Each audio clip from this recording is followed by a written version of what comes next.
8절 말씀을 통해서 구하면 주십니다. 네 번째 말씀을 증거합니다. 우리가 지금 기도의 때를 살고 있습니다.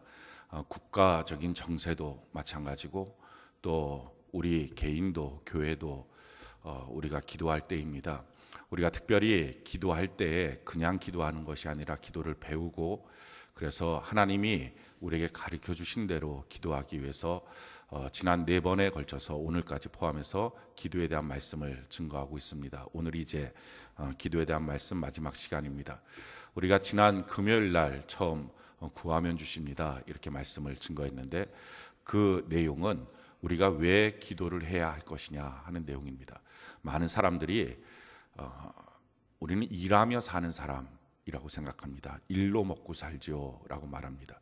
그래서 하나님 앞에 일을 구하고 또 일을 통해서 먹는 것이 너무 당연하다라고 생각을 합니다. 근데 사실은 우리가 하나님의 창조를 받을 때 일로서 먹고 사는 존재로 창조되지 않았습니다.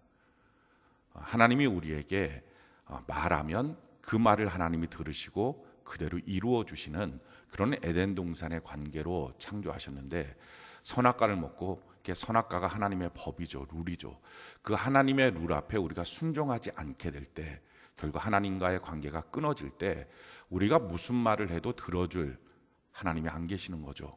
그 다음부터는 말로 할 수 없고 기도로 할 수 없는 존재가 됐습니다. 그때 하나님께서 선악과를 먹은 이 아담과 하와한테 내린 저주가 뭐냐면은 너가 이제부터는 먹고 살려면 일을 해야 먹고 산다. 노동을 해야 먹고 산다. 이마에 땀이 나야 된다. 근데 너가 아마 흙을 갈아엎은다 해도 그 흙에서는 계속 가시와 엉겅퀴가 날 것이다. 그리고 평생 벌어도 너는 흙이니까 흙으로 돌아갈 것이다. 우리가 아무리 벌어도 결국은 자기 한입 풀칠하고 그냥 죽고만은 허무한 인생을 살게 될 것이다 말씀합니다. 그런 점에서 본다면 우리의 일, 노동 이것은 사실은 우리가 하나님 앞에 범죄하고 불순종한 저주의 결과입니다. 아마 여러분들이 생각할 때 노동의 신성함 이런 얘기들 많이 들었을 겁니다. 근데 사실은 이 노동의 신성함은 기독교로부터 나온 견해가 아닙니다. 자본주의로부터 나온 내용이죠. 그래서 산업혁명을 하면서 노동을 시키기 위해서 노동의 신성함이라고 하는 말들을 꺼냈던 것입니다. 사실은 사람은 일해서 먹고 사는 존재가 아닙니다. 하나님 앞에 구하고 말하고 이 관계로 하나님이 공급하시는 것으로 먹고 사는 존재였습니다. 근데 죄 때문에 일해서 먹고 사는 존재. 근데 그 일도 행복한 일이 아니라 우리가 일하는 곳에 가면 항상 가시와 엉겅퀴가 있는 나를 찌르는 것들이 있는 그런 현장이라는 것입니다.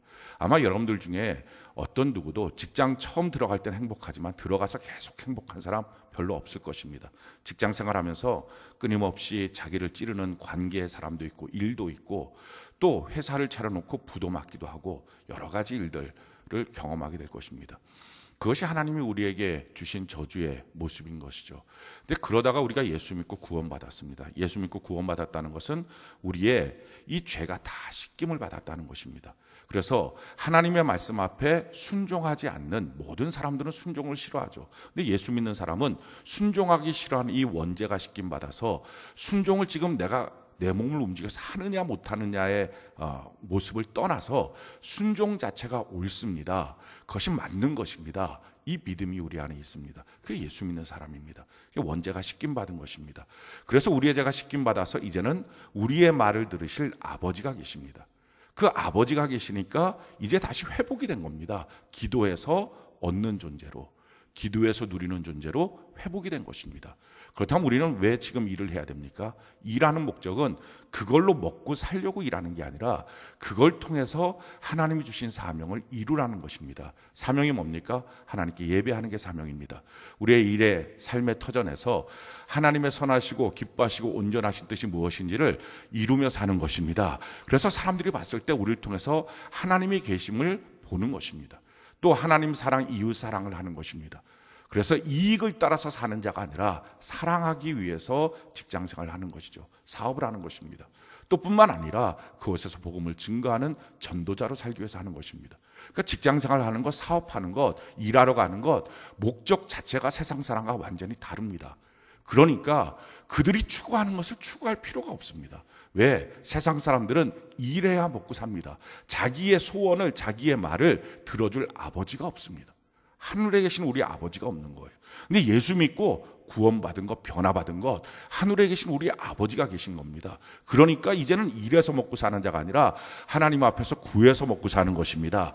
이걸로 바뀌어진 것입니다. 근데 문제는 예수 믿는 사람도 옛날에 예수 믿지 않았을 때 일해서 먹고 살았던 삶의 방식, 이것만 자기가 알고 있었던 경험이니까 여전히 그렇다고 생각합니다. 그러니까 지금도 하나님께 기껏 기도하는 게 뭡니까? 일 잘 되게 해주세요. 이 기도를 합니다. 왜? 사람의 머릿속에는 아직도 일해서 먹고 산다고 생각하니까, 일을 통해서 내가 먹을 것을 공급받는다고 생각하니까. 그래서 그렇습니다. 그게 아닙니다. 우리는 일해서 먹는 게 아닙니다. 만약에 일해서 먹는 거라면 예수님이 너희는 이렇게 기도하라 라고 하면서 주님 가르쳐준 기도를 가르쳐 주실 때 우리에게 일용할, 우리에게 단일 직장을 주옵소서, 우리가 일을 잘 되게 해주십시오, 이렇게 기도 내용이 되어 있을 것입니다. 근데 그렇게 안 했어요. 우리에게 일용할 양식을 주옵소서. 실질적으로 하나님께 먹을 것을 달라는 것입니다. 하나님이 주신다는 것. 일을 통해서 간접적으로 주시는 게 아니고요. 일은 사명입니다. 그래서 우리의 일터에서 사람들은 다 이익을 향해서 달려가지만 우리는 거기서 사랑하고 하나님의 선하시고 기뻐하시고 온전하신 뜻이 무엇인지를 분별하며 그렇게 말하고 생각하고 행동하고, 그러니까 사람들과 완전히 격이 다른 것입니다. 그들이 봤을 때 존경하지 않을 수 없는 삶의 태도가 나오는 것입니다. 야, 이렇게도 어떻게 먹고 사냐? 우리가 꼭 일하는 게 아니라 전도하기 위해서 가는 것처럼 그렇게 가고 있는 우리의 모습을 보면서 야, 이래도 너 먹고 살 수 있겠냐? 라고 말할 때 하나님이 주셔. 할렐루야. 기도하면 하나님이 주셔. 이게 성도의 삶이라는 것입니다. 근데 오늘 일로 먹고 산다고 생각하니까 사람들이 뭐라고 말합니까? 바빠서 기도할 틈이 없다고 말합니다. 다 역전된 거예요. 다 잘못된 거예요. 바빠서 예배드릴 틈이 없다고 말하고, 심지어는 자기에게 일이 얼마나 중요하다고 얘기하냐면 일하기 때문에 예배를 올 수 없다고 말합니다. 근원적으로 저주로 주신 일이 오늘날 우리 인생을 계속 묶어놓고 있는 것입니다. 사랑하는 성도 여러분, 우리는 일해서 먹고 사는 자가 아니라 기도로 먹고 사는 것입니다. 이 사실을 깨닫는 것서부터 내가 왜 기도해야 되는지 이걸 압니다. 그리고 지난주 주일날 말씀을 통해서는 기도가 뭐냐라는 말씀을 증거했습니다. 기도가 뭡니까? 그냥 내 마음에 있는 소원을 내 마음대로 아뢰는 게 기도가 아니라, 그래서 자꾸 나는 말하고 하나님을 일시켜 먹고, 이게 아니라 하나님이 원하시는 뜻. 왜 그렇습니까? 하나님은 우리의 미래를 아십니다. 앞을 못 보는 우리가 내 앞을 이런 거 주세요 저런 거 주세요 이것처럼 참 어처구니 없는 일이 없는데, 내 미래를 아시는 하나님 앞에 그 하나님이 나를 향하여 원하시는 뜻을 내 마음의 소원이 돼서 간절히 구하는 것입니다. 이것이 기도라는 거예요. 이게 지난주 주일날 드렸던 말씀입니다. 그리고 엊그저께 금요일 날은 그다음 하나님이 날 향한 뜻이 뭐냐, 이 내용에 대해서 말씀을 드렸습니다. 아마 여러분들이 지난 이 3번의 시간에 대한 말씀을 혹시 못 들으신 분이 계신다면 꼭 그 우리 교회 홈페이지에 들어가셔서 들으시기 바랍니다. 그리고 오늘 이제 마지막 시간으로는 그렇다면 이와 같이 중요한 기도를 어떻게 할 것이냐, 이 내용에 대해서 오늘 말씀을 드릴 것입니다. 그냥 어떻게 할 것이냐 방법만 알아서는 사실은 제대로 된 기도가 될 수 없습니다. 그래서 앞에 있는 내용들을 한번 여러분들이 들어보시면 아마 귀한 은혜가 되고 우리가 그래서 먹고 산다는 걸 알 것입니다. 사랑하는 성도 여러분, 예수 믿는 사람이 왜 문제 가운데 묶여 살까요? 왜 예수 믿는 사람이 삶 속에서 결박당해 있을까요? 이유는 한 가지입니다.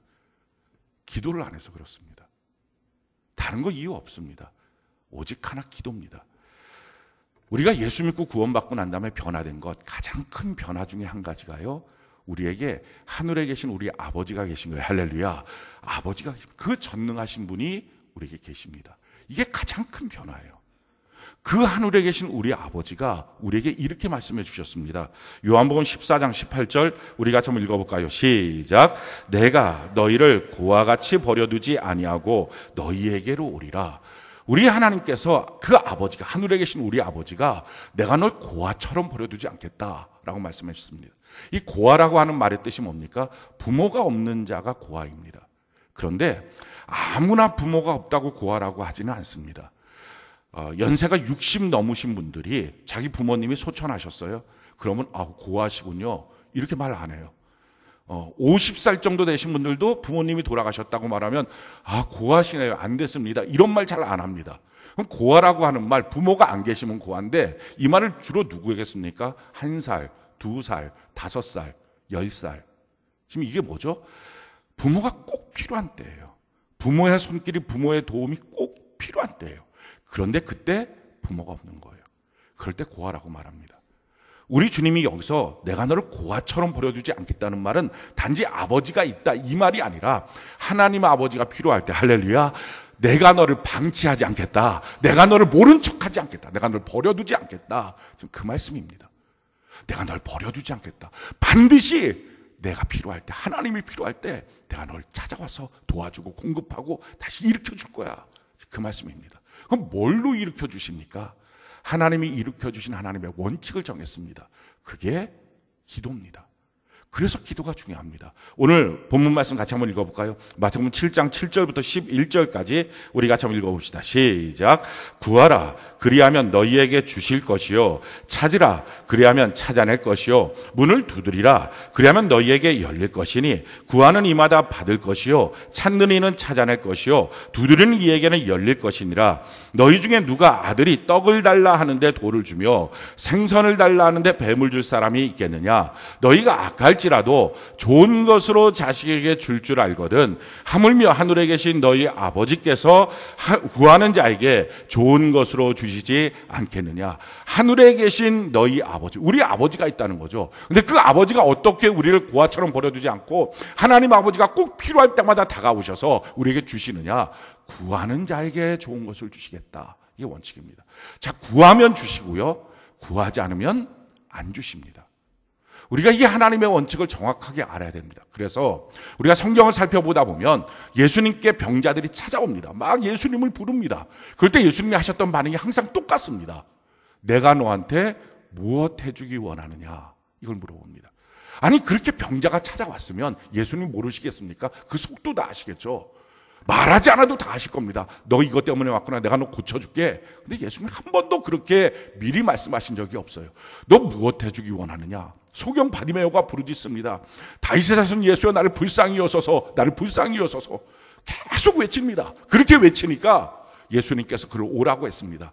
자, 오라고 했으면 당연히 예수님이 그 마음을 아니까 너 보기 원하는구나, 이렇게 말씀하실 것 같은데 그렇게 안 합니다. 성경이 이렇게 말합니다. 마태복음 10장 51절 52절 우리 같이 한번 읽어봅시다. 시작. 예수께서 말씀하여 이르시되 내게 무엇을 하여 주기를 원하느냐? 맹인이 이르되 선생님이여 보기를 원하나이다. 예수께서 이르시되 가라, 내 믿음이 너를 구원하였느니라 하시니 그가 곧 보게 되어 예수를 길에서 따르니라. 내가 너한테 무엇 해주기 원하느냐? 이걸 물어보시는 거예요. 그랬더니 소경이 뭐라고 말합니까? 내가 보기를 원합니다.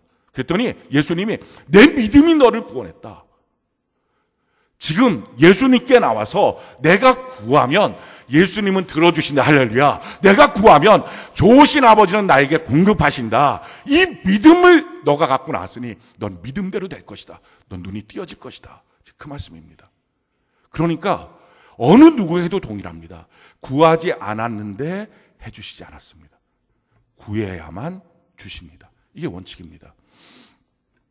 우리가 예배를 드립니다. 우리가 11조 헌금도 합니다.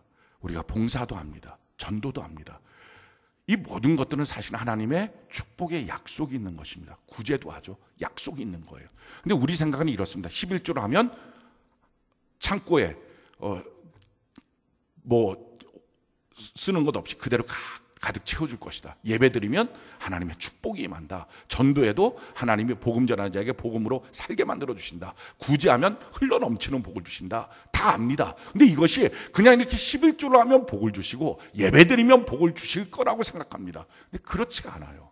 거기 한 가지 조건이 꼭 필요해요. 그게 뭐냐면은 11조를 하면, 예배를 드리면 하나님께서 이렇게 물어보십니다. 뭐 해줄까? 다른 말로 말하면 기도할 수 있는 기회를 주신 겁니다. 근데 그걸 하고 기도를 안 하면 아무것도 없는 거예요. 솔로몬이 1000번제를 드립니다. 하나님 앞에 1000번의 예배를 드려요. 그러고 난 다음에 1000마리의 송아지를 하나님 앞에 올립니다. 그 예물을 드렸어요. 자, 그렇게 했더니 하나님이 나타나셔서 내가 너한테 복을 줄게. 야, 너 어마어마하게 헌금을 했구나. 너 어마어마하게 예배 잘 들었다. 내가 너한테 복을 줄게. 그렇게 안 하시고 하나님이 이렇게 말씀하십니다. 뭐 해줄까? 이 말씀하세요. 기도의 기회를 얻은 거예요. 지금 여러분들 예배를 드립니다. 그건 복이 있는 게 아니라 기도의 기회를 얻은 것입니다. 여러분들이 11조를 드렸어요. 그럼 복이 뚝 떨어지는 게 아니라 기도의 기회를 얻은 것입니다. 근데 만약에 거기서 내가 기도를 안 해요. 그러면 아무것도 없는 거예요. 그래서 성경이 우리에게 이렇게 말합니다. 열왕기상 3장 4절로 5절 우리 같이 한번 읽어볼까요? 시작. 이에 왕이 제사하러 기브온으로 가니 거기는 산당이 큼이라 솔로몬이 그 제단에 1000번제를 드렸더니 기브온에서 밤에 여호와께서 솔로몬의 꿈에 나타나시니라. 하나님이 이르시되 내가 내게 무엇을 줄고 너는 구하라. 기도의 기회를 얻은 거라고요. 여러분들 교회 안에서 봉사하십니까? 뭐 셀장 사역하시고 교사 사역하시고 팀장 사역하십니까? 참 수고 많이 하십니다.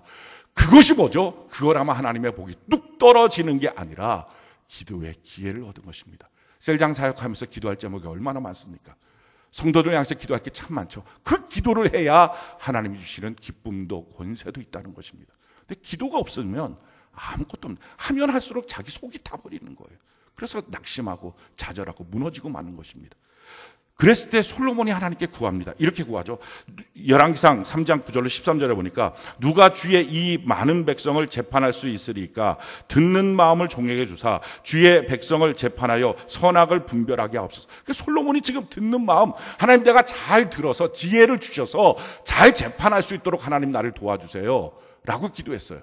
그랬더니 하나님이 이렇게 말씀하십니다. 솔로몬이 이것을 구하며 그 말씀이 주의 마음에 든지라. 이에 하나님이 그에게 이르시되 내가 이것을 구하도다. 자기를 위하여 장수를 구하지도 아니하며 부도 구하지 아니하며 자기 원수의 생명을 멸하기도 구하지 아니하고 오직 송사를 듣고 분별하는 지혜를 구하였으니 내가 내 말대로 하여 내게 지혜롭고 총명한 마음을 주노니 내 앞에서는 너와 같은 자가 없거니와 내 뒤에도 너와 같은 자가 일어남이 없으리라. 내가 또 내가 구하지 아니한 부귀와 영광도 내게 주노니 내 평생의 왕들 중에 너와 같은 자가 없을 것이니라.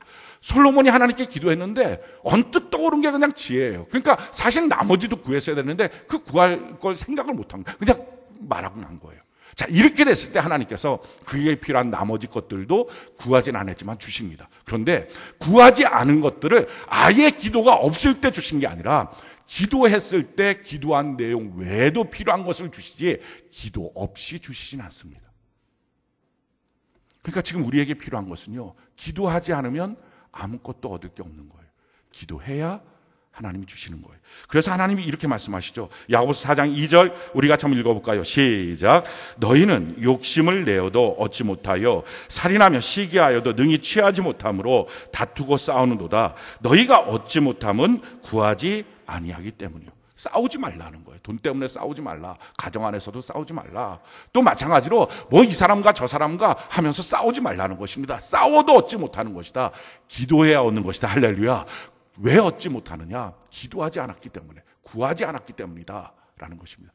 기도하면 주십니다. 그래서 우리에게 기도가 너무 중요합니다. 근데 이 기도도요, 다른 모든 거랑 똑같아요. 길을 내야 돼요. 길을 내면 편합니다. 서울에서부터 부산까지 고속도로를 냈어요. 그 편한 거예요. 빨리 갔다 빨리 올 수 있는 거예요. 근데 만약에 옛날에 길이 없을 때는요, 되게 힘든 거죠. 그러니까 길이 안 나면 뭐든지 가는 게 다 힘듭니다. 근데 길을 내면 빨리 움직일 수 있어요. 기도도 똑같아요. 하나님 앞에 우리가 구하는 거예요. 그런데 길이 안 나 있으면 그럼 방해받고 마귀에 도전받고 기도하다 졸두고 기도하다가 막 망상 들고 생각이 온갖 생각 들고 그래서 기도가 종잡을 수가 없는 거예요. 왜? 길이 안 나서 그래요. 그러니까 하나님과 나 사이에 기도의 길이 나야 돼요. 길이 나지 않으면 안 됩니다. 이 길이 나기 위해서 필요한 게 뭐냐면은 기도 시간, 기도 장소를 정하는 것입니다. 제일 좋은 것은요, 성전에 나와서 기도하는 것이 제일 좋습니다. 왜냐하면 성전에 나와서 기도할 때는 많은 사람들이 이미 기도로 길을 냈습니다. 교회가 뭡니까? 만민이 기도하는 집입니다. 할렐루야. 그러니까 기도가 이미 길이 나 있는 거예요. 그래서 성경이 우리에게 이렇게 말하죠. 창세기 28장 17절에 이에 두려워하여 이르되 두렵도다 이곳이요 이것은 다름이 아닌 하나님의 집이요 이는 하늘의 문이로다 하고, 야곱이 베델에서 하나님을 만납니다. 그리고 나서 하는 말이, 야, 이곳이 하나님의 집입니다. 하나님의 집 교회입니다. 그러면서 이 하나님의 집 교회는 하늘의 문입니다. 그 문만 열면 주님을 만날 수 있는 곳, 교회에서 기도한다는 것이 이만큼 능력이 있습니다. 그래서 성경이 이렇게 말합니다. 시편 11편 3절로 4절을 보면, 터가 무너지면 의인이 무엇을 하랴. 우리 인생에 터가 무너질 때가 있어요. 참 의지했던 것이 무너질 때 있어요. 그럼 어떻게 해야 됩니까?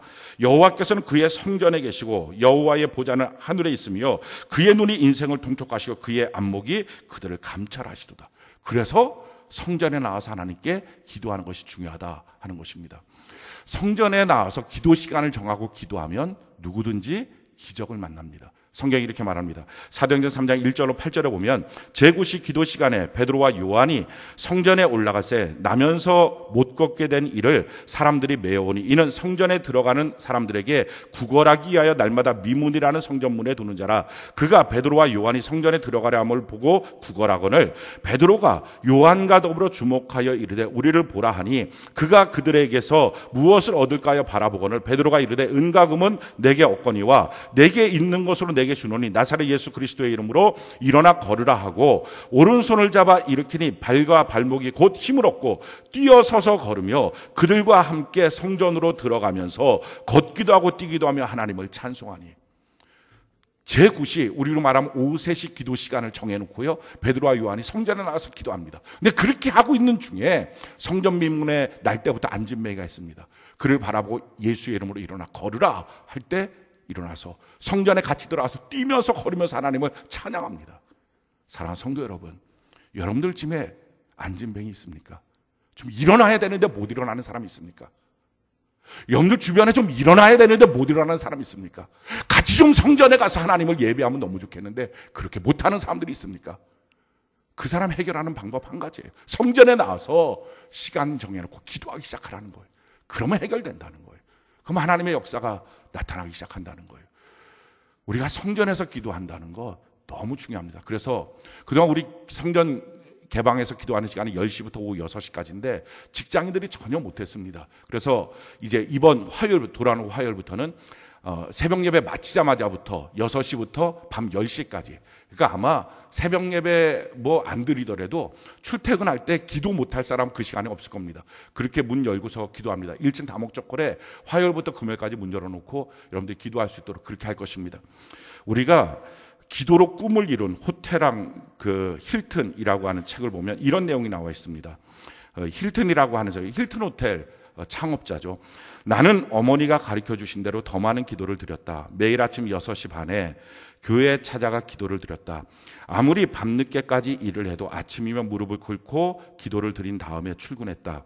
일과를 시작하기 전에 기도를 빠뜨릴 수가 없었다. 기도는 어머니가 나에게 준 첫 번째 열쇠였던 것이다. 나는 지난 40년이 넘는 세월 동안 타당한 이유 없이 주일 예배를 빠져본 적이 한 번도 없다. 오늘날에도 날마다 교회에 찾아가서 무릎을 꿇고 기도를 드린 후에야 하루의 일과를 시작한다. 고민이 생길 때 기도하는 것은 절대로 수치가 아니다. 사람은 누구나 일생 동안 기도를 게을리하지 말아야 한다고 생각한다. 만일 당신이 지금까지 한 번도 기도를 해본 적이 없는 사람이라면 지금이 바로 기도를 시작해야 할 때임을 알려야 한다. 지금 이 힐튼 호텔을 만든 이 창업자가 얼마나 바쁜 사업가인데도 주일 예배 소중하게 지키고요, 그냥 대충 놀다가 엉뚱한 짓 하다가 빠진 적이 없다는 것입니다. 날마다 회사 출근할 때 나와서 기도하고 갔다는 거죠. 그러다가 그가 대공황에 있게 됩니다. 1930년에 경제 대공황 미국에 있게 될 때 그가 이렇게 또 쓰고 있습니다. 살다 보면 궁지에 몰릴 때가 있다. 갈 곳이 없을 때가 있다. 나에게 그런 때가 찾아왔다. 나는 벽 속에 갇힌 기분이었으며 한 발자국도 내디딜 수 없을 정도로 암흑 속에 묻힌 것을 느낄 수가 있었다. 그러나 나는 기도했다. 그리고 살 길이 열렸다. 나는 살아남았고 그 후에 엄청난 기회가 찾아왔다. 기도가 나를 구해낸 것이다. 지금 현재 세계 76개국에 약 540여 개의 호텔을 운영하고 있는 그 힐튼 호텔의 창업자입니다. 그가 평생 동안 벌었던 재산 전체를 재단을 만들어서, 자선재단을 만들어서 기부를 전체를 하고, 그러고 난 다음에 그걸 지금도 가난한 사람들을 위해서 쓰고 있습니다. 이 모든 일들을 기도로 이뤘다는 것입니다. 기도로 기업을 이루고, 기도로 가정을 이루고, 기도로 필요한 모든 것들을 공급하는 것, 이것이 하나님의 법칙입니다.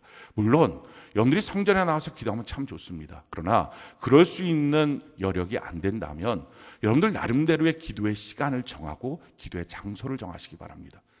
어떤 사람 출퇴근하는 시간이 길면 그 출퇴근하는 시간을 갖고서 기도하십시오. 그냥 대중교통 이용하면 그 이어폰 꽂고 기도하기 참 좋습니다. 또 운전해서 가는 사람은 눈 뜨고 기도하면 되는 것입니다. 또는 가정에서 어디 기도한다고 하면 그 가정 안에서 자기가 기도할 수 있는 어떤 곳을 한 곳 정하십시오. 기도하면서 제일 좋은 것은요, 기도 시간, 기도 장소를 정하고요, 찬송을 들으면서 기도하면 참 좋습니다. 기도하면 하나님이 들어주시거든요. 그걸 마귀가 알아요. 그러니까 기도할 때 온갖 망상, 온갖 더러운 것들을 다 집어넣습니다. 그러니까 이게 기도가 잘 안 되는 거예요. 그럴 때 찬송을 들으면서 기도하면 능력이 있습니다. 엘리사가 여호사밧 왕하고 아합 왕이 연합을 해서 지금 전쟁을 하고 있는데 전쟁이 자꾸 뒤로 밀리는 거예요. 자꾸 패전을 하는 거예요. 그러니까 엘리사 선지자를 불러서 어떻게 하면 우리가 이 전쟁에 이기겠느냐 그랬더니 엘리사가 와서 아합 왕을 바라보면서 당신의 아내나 당신의 부모가 믿고 있었던 이방신 선지자들 불러다가 물어봐야지 왜 이럴 때만 나를 찾고 평상시에 하나님 믿지도 않으면서 내가 당신 보면 기도할 맛이 안 납니다. 그런데 하나님을 사랑했던 여호사밧 왕을 보니까 그 얼굴 앞에서 내가 기도할 수 있습니다. 그래도 당신을 보니까 귀신이 너무 껴갖고 기도가 안 됩니다. 그러면서 이렇게 말합니다. 누구 검은고 와서 타면서 찬송 불러줄 사람 있으면 그 찬송 소리와 함께 제가 기도하겠습니다. 근데 찬송 부르면서 기도했더니 하나님의 영이 그에게 임하기 시작했다라고 말합니다. 열왕기하 3장 13절로 15절 우리 같이 한번 읽어볼까요? 시작. 엘리사가 이스라엘 왕에게 이르되 내가 당신과 무슨 상관이 있나이까? 당신의 부친의 선지자들과 당신의 모친의 선지자들에게로 가소서 하니 이스라엘 왕이 그에게 이르되 그렇지 아니하니이다. 여호와께서 이 세 왕을 불러 모아 모압의 손에 넘기려고 하시나이다 하니라. 엘리사가 이르되 내가 섬기는 만군의 여호와께서 살아 계심을 두고 맹세하노니 내가 만일 유다의 왕 여호사밧의 얼굴을 봄이 아니면 그 앞에서 당신을 향하지도 아니하고 보지도 아니하였으리다. 이제 내게로 검은 고 탈 자를 불러오소서 하니라. 검은 고 타는 자가 검은 고를 탈 때에 여호와의 손이 엘리사 위에 있더라. 찬송을 들으며 기도하는 것, 이게 방해받지 않고 능력 있게 기도할 수 있는 길입니다. 어찌하든지 기도의 시간을 정하고 기도의 장소를 정하는 것, 가까운 데 계신 분들은 성전에 나와서 기도할 수 있는 사람이 되는 것, 이것이 기도할 때 참 좋은 능력으로 기도하고 이 기도로 하나님이 공급하는 것을 얻는 것입니다. 회사 나가기 전에 회사 나가서는 사명으로 일하고요, 그리고 회사 나가기 전에 기도로 필요한 모든 것들을 공급받는 것입니다.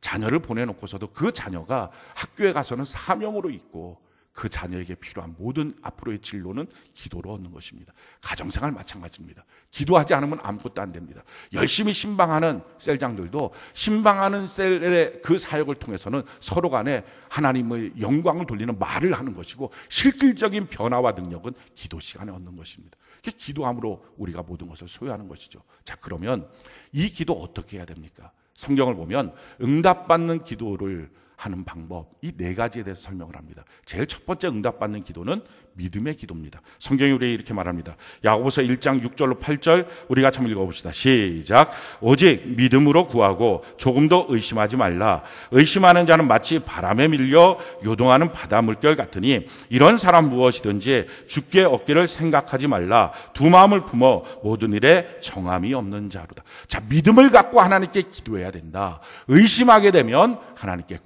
얻을 수가 없다. 믿음으로 기도해야 된다. 야고보서 5장 15절 우리 같이 한번 읽어볼까요? 시작. 믿음의 기도는 병든 자를 구원하리니 주께서 그를 일으키시리라. 혹시 죄를 범하였을지라도 사하심을 받으리라. 믿음으로 기도하면 어떤 병도 치료받고 믿음으로 기도하면 어떤 문제도 해결될 수 있다. 믿음의 기도가 응답이 있다라는 것입니다. 마가복음 11장 23절 24절 우리 같이 한번 읽어볼까요? 시작.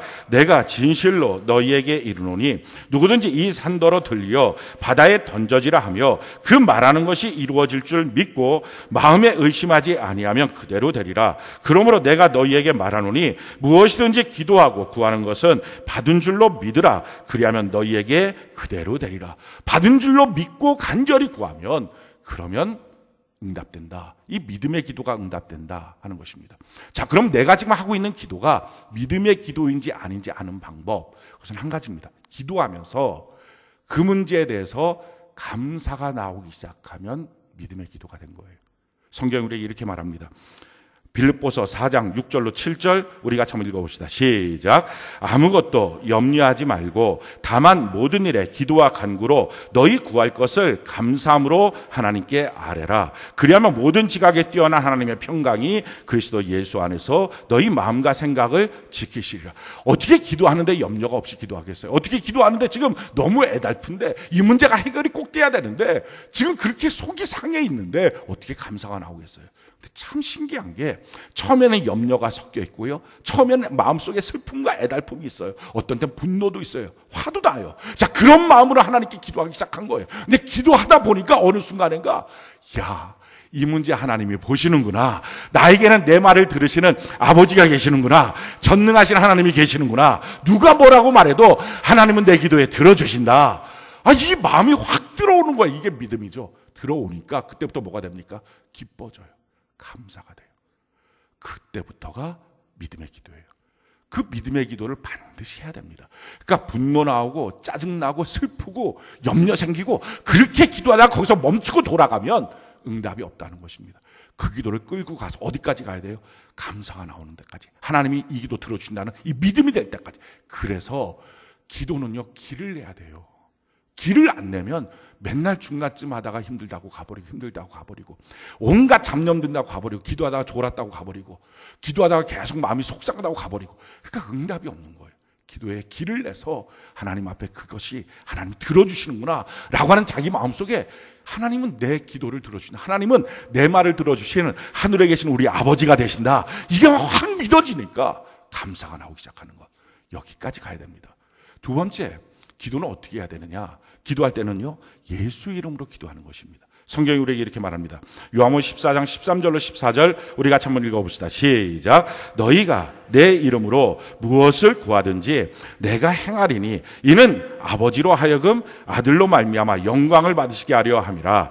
내 이름으로 무엇이든지 내게 구하면 내가 행하리라.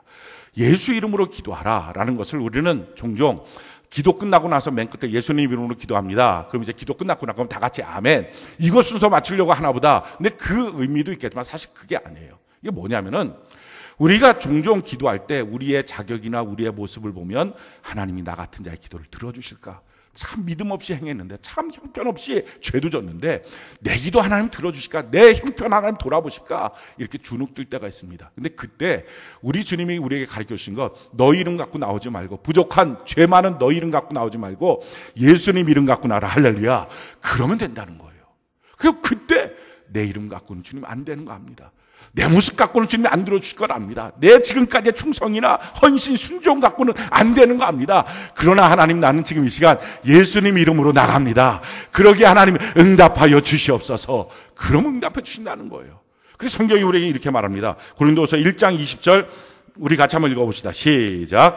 하나님의 약속은 얼마든지 그리스도 안에서 예가 되니 그런즉 그로 말미암아 우리가 아멘하여 하나님께 영광을 돌리게 되니라. 성경 말씀 전체는 예수 그리스도 안에서 다 예가 됩니다. 예수 그리스도 안에서 다 이루어지는 것입니다. 그래서 하나님의 말씀 전체를 붙잡고 우리가 무엇을 갖고 기도하든지 예수 이름으로 기도하면 응답이 있습니다. 그리고 나서 뭘 해야 됩니까? 그 다음부터 정말 예수 이름 갖고 구했으니까 예수 이름으로 사십시오.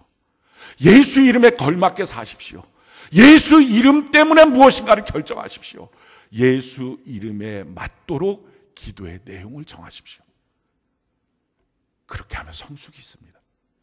세 번째, 우리가 어떻게 기도해야 됩니까? 우리의 기도는요, 끈질긴 기도입니다. 성경이 우리에게 이렇게 말합니다. 누가복음 18장 1절로 8절 우리 같이 한번 읽어볼까요? 시작.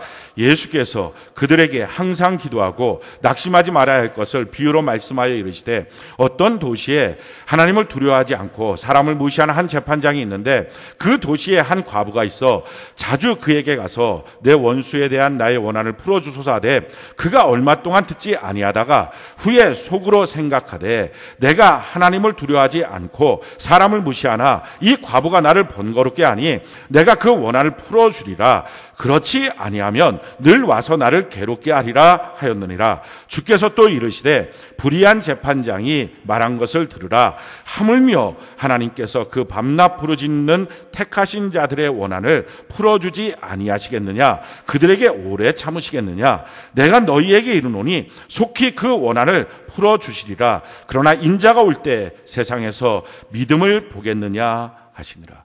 어떤 분은 이런 오해를 합니다.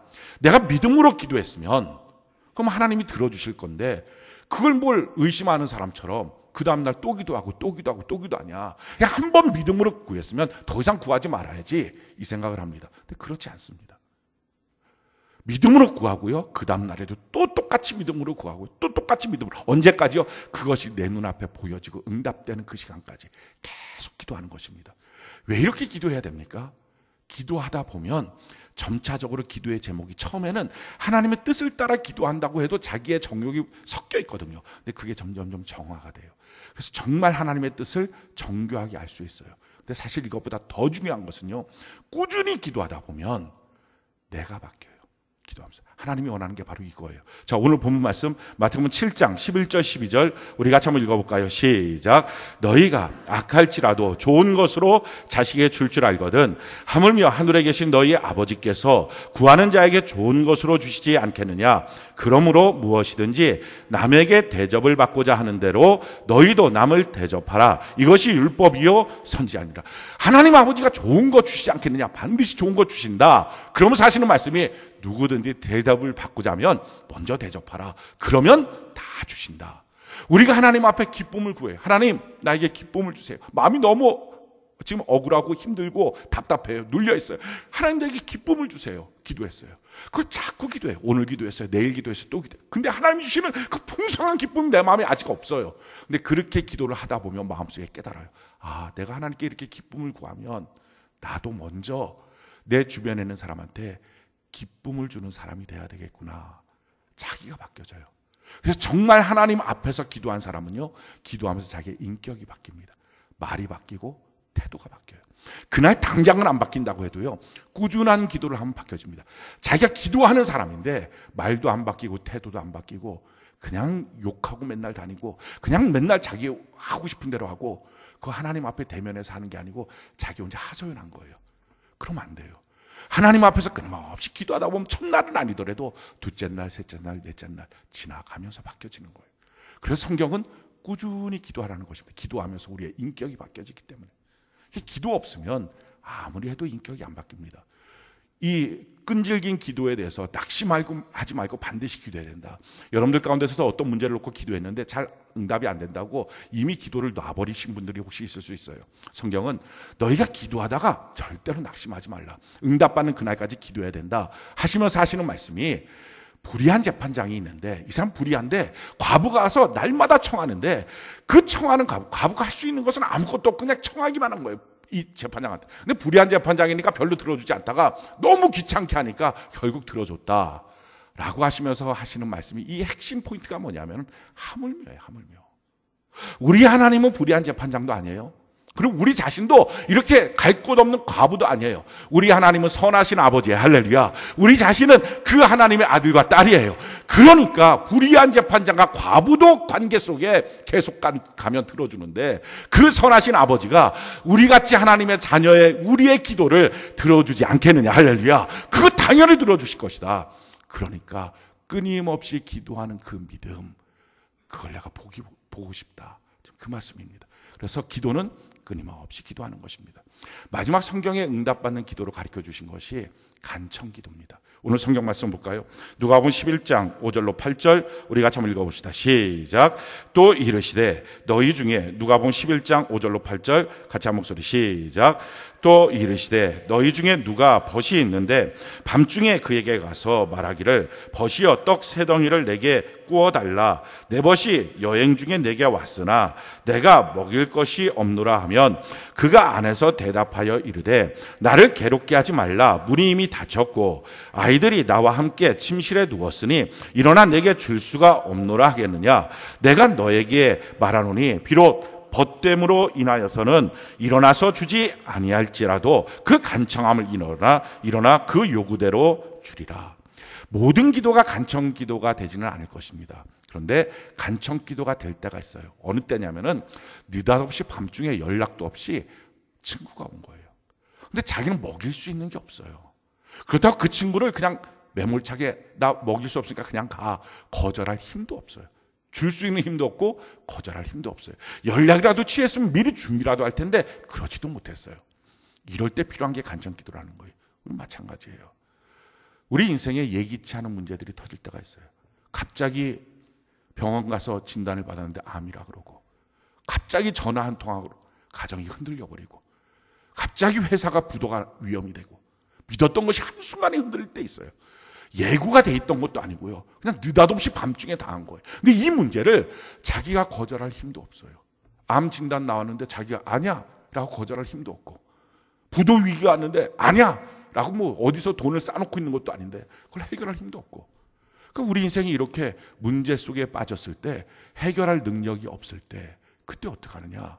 그때 내가 찾아갈 벗이 있다는 거예요. 지금 그 벗에게 가서 간청을 하면, 간청이 뭡니까? 간절히 청하는 거예요. 울면서 부르짖으면서 도와달라고 그렇게 청하면 지금까지의 관계가 설사 하나님과 내 사이가 벗됨의 관계는 별로 안 좋아도, 내가 지금까지 순종도 못하고 죄악짓고 잘못 살았다 할지라도 그 간청한 것 때문에 하나님이 들어주실 것이다. 지금 그 얘기입니다. 그래서 우리의 삶 속에 느닷없이 찾아온 어떤 문제 앞에 그것을 내가 거절할 힘도 없고 해결할 능력도 없을 때 하나님께 나가서 해야 될 것, 간절히 기도하는 것. 우리 주님은 우리의 친구가 되신다 하는 것입니다. 영국의 트리니티 대학의 조셉 스크리븐이라고 하는 젊은 청년이 있었는데, 이 젊은 청년이 너무 사랑하는 여자가 있었어요. 그래서 그 여인이랑 사귀다가 이제 약혼을 했습니다. 결혼식 날짜를 받아놓고 며칠 후면 결혼을 하는데, 호숫가에서 같이 수영을 하다가 여자가 물에 빠져 죽었어요. 너무 당황스러운 거예요. 이게 감당이 안 되는 거예요. 도대체 내게 무슨 죄가 있길래 서부터 시작해서 왜 내게 이런 불행이 다가왔을까? 아무도 보고 싶지 않은 거예요. 그래서 아무도 만나고 싶지 않은 거예요. 그래서 집에만 그냥 두문문출하고 있었어요. 몇 날 며칠을 그냥 집에만 있으니까 그 엄마가 그에게 말했어요. 너 나가서 친구 좀 만나라. 엄마, 저 친구 만나고 싶지 않아요. 아니야, 그래도 넌 가서 친구를 반드시 만나야 돼. 아니요, 저 이제 누구도 만나고 싶지 않아요. 아무도 만나고 싶지 않아요. 전 소망이 없어요. 그때 어머니가 한 말이 이거였어요. 아니, 너 이제 평생 동안 여자 안 만나도 돼. 너 평생 동안 다른 남자친구 안 만나도 돼. 근데 너가 잊었나 본데 너에게는 영원한 친구 대신 예수님이 있는데 너 친구를 왜 안 만나고 있니? 그 말을 들은 거예요. 그 말을 듣자마자 그 자리에서 그가 무릎을 꿇고 깨달은 거예요. 그리고 하나님 앞에 울면서 기도한 거예요. 내 속상한 마음, 내 이 답답한 마음, 느닷없이 찾아온 내 인생의 이 불행, 왜 나는 그것 앞에 영원한 나의 벗이 되신 예수님 앞에 찾아가서 내가 왜 간청하지 못했을까? 내 마음을 이렇게 완전히 쓰레기통처럼 만들어놨을까? 그래서 하나님 앞에 울면서 하나님 내 마음을 만져주세요 기도했어요. 그 기도하면서 지었던 시가 있어요. 그 시가 우리가 잘 부르는 찬양입니다. 이거예요. 죄짐 맡은 우리 구주 어찌 좋은 친구인지, 걱정 근심 무거운 짐 우리 주께 맡기세. 주께 고함 없는 거로 복을 받지 못하네. 사람들이 어찌하여 아랠 줄을 모를까. 주님께 고하지 않았더니 복이 없더라 하는 것입니다. 시험 걱정 모든 괴로움 없는 사람 누군가, 부질없이 낙심 말고 기도드려 아뢰세. 이런 진실하신 친구 찾아볼 수 있을까? 우리 약함 아시오니 어찌 아니하랄까. 근심 걱정 무거운 짐 아니진 자 누군가, 피난처는 우리 예수 주께 기도드리세. 사랑하는 성도 여러분, 혹시 여러분들 자기 혼자만의 문제라고 생각합니까? 아무도 이런 문제 없고 나만 괴로워, 나만 힘들어. 근데 아니에요. 근심 걱정 무거운 짐 아니진 자 누군가, 피난처는 우리 예수 주께 기도드리세. 세상 친구 멸시하고 너를 조롱하여도 우리가 무너져 있으면 사람들 우리 편 안 됩니다. 다 사람들은 떠나가요. 잘 되는 쪽에 가서 서 있지 안 되는 쪽에 가서 서 있으려고 하는 사람 없어요. 근데 상관없어요. 우리 주님이 우리와 함께 하세요. 할렐루야. 세상 친구 멸시하고 너를 조롱하여도 예수 품에 안겨서 참된 위로받겠네. 아멘이십니까? 우리가 진실로 기도해야 될 영원한 우리의 친구가 계십니다. 하늘에 계신 우리 아버지가 계십니다. 그 하나님께 지금 여러분들의 삶의 모든 문제를 기도해서 얻어야 됩니다. 기도하면 치료받고, 기도하면 해결되고, 기도하면 앞에 길이 열리고, 기도하면 문제는 변하여 복이 됩니다. 예수 믿는 사람이라면 일로 복을 받고 해결하는 게 아니고요, 기도로 해결하는 거예요. 근데 모든 삶에 오늘 이 시간부터 기도하겠다고 결심하고, 기도 시간을 정하고, 기도의 장소를 정하고, 기도의 동역자도 여러분들이 오늘 셀레브레이션을 하면서 좀 세우고, 그래서 하나님 앞에 나가서 간절히 기도하다가 우리가 하나님의 복을 받고, 그 받은 복을 우리 주변에 나누어줘서 우리 모두가 복의 근원이 되는 은혜가 있기를 예수님 이름으로 축원합니다. 우리가 하나님의 복을 받아서 우리 주변에 예수 믿지 않는 수많은 사람들에게 인생은 이렇게 사는 거라고, 일하면서 가시덤불 속에서 고통받으며 사는 게 아니라 기도에서 하나님의 복을 받고, 일터는 사랑하며 사는 거라고, 일터는 하나님께 영광 돌리며 사는 거라고, 일터는 전도하며 사는 거라고, 이게 행복한 인생이라고 우리 가르쳐주며 그렇게 삽시다. 여러분들의 일터 안에서 여러분들 똑같이 돈 벌려고, 승진하려고, 더 많이 가지려고 아웅다웅 싸웁니까? 그러니 예수 믿는 사람의 빛처럼 소금처럼이 나타나지 않습니까? 우리 일터는 사명으로 삼고, 기도로 하나님 주시는 모든 축복을 누리는 저와 여러분들 되는 은혜가 있기를 예수님 이름으로 축원합니다.